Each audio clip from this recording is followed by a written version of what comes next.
9:14 right now, and in less than 3 months, we will find out if President Donald Trump will continue to call the White House home or if the White House will welcome a new first family. You know, a lot can happen between now and Election Day, where I think we're down to like 88 days. But one local historian is ready to make his 2020 presidential prediction. And his prediction carries a lot of weight because he has correctly called every White House race since 1984. Including President Donald Trump's 2016 victory. We're talking about American University professor Alan Lichtman, who uses a series of keys to pick the winner of the White House. And Professor Lichtman joins us this morning to talk all about it. Thank you so much for joining us. It really is always a treat to talk with you.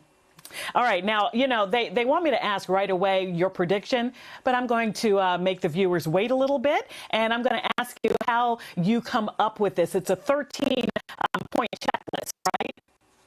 That's correct. I have 13 key factors. And the basic thesis behind the 13 keys is this, that you should forget the polls, forget the pundits. Don't look at the day-to-day events of the campaign.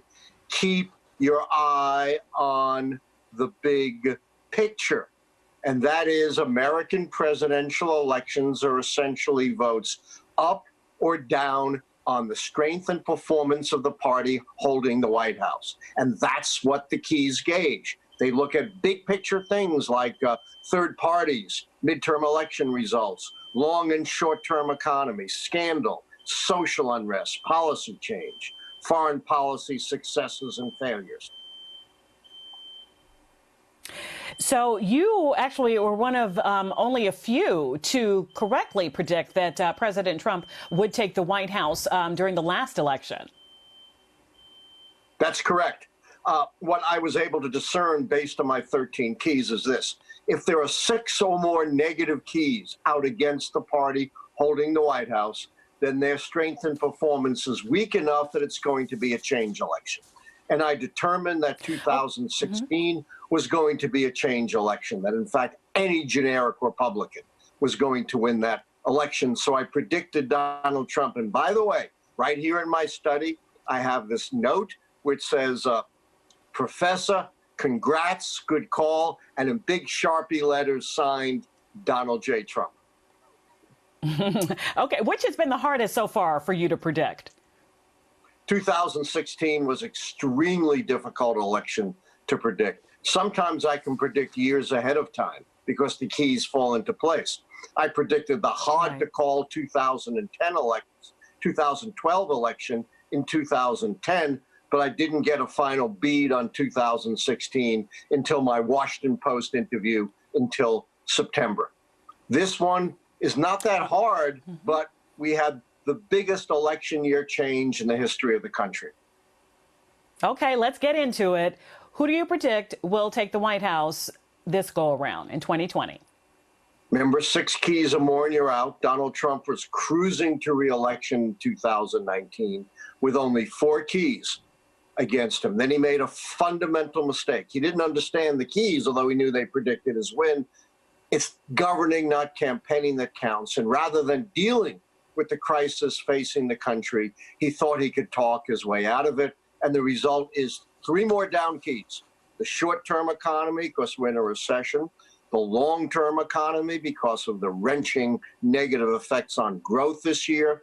And, of course, widespread social unrest. That transforms his situation from 4 keys down and a win to 7 keys down and now a predicted loss for Donald Trump in November. Wow, Professor Lichtman. So with your keys, are we too close to the election for the sitting president to turn it around? He can't turn it around because he thinks he can talk his way out of anything.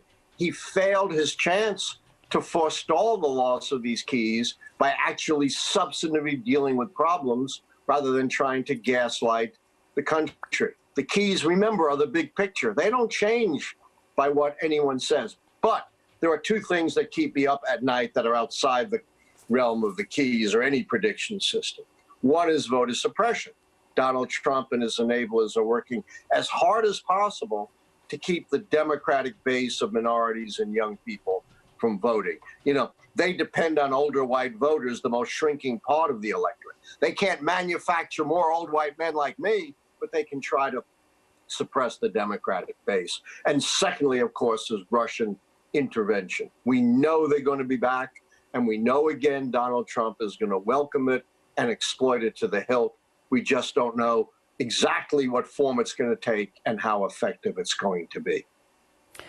All right, there it is. Professor Alan Lichtman predicting that Joe Biden will take the White House in 88 days. Thank you so much for joining us. It's always a pleasure again. Same here. Take care. Aaron, over to you. All right, 9:20, Allison. And coming up, today's Top 5 at 9, we will have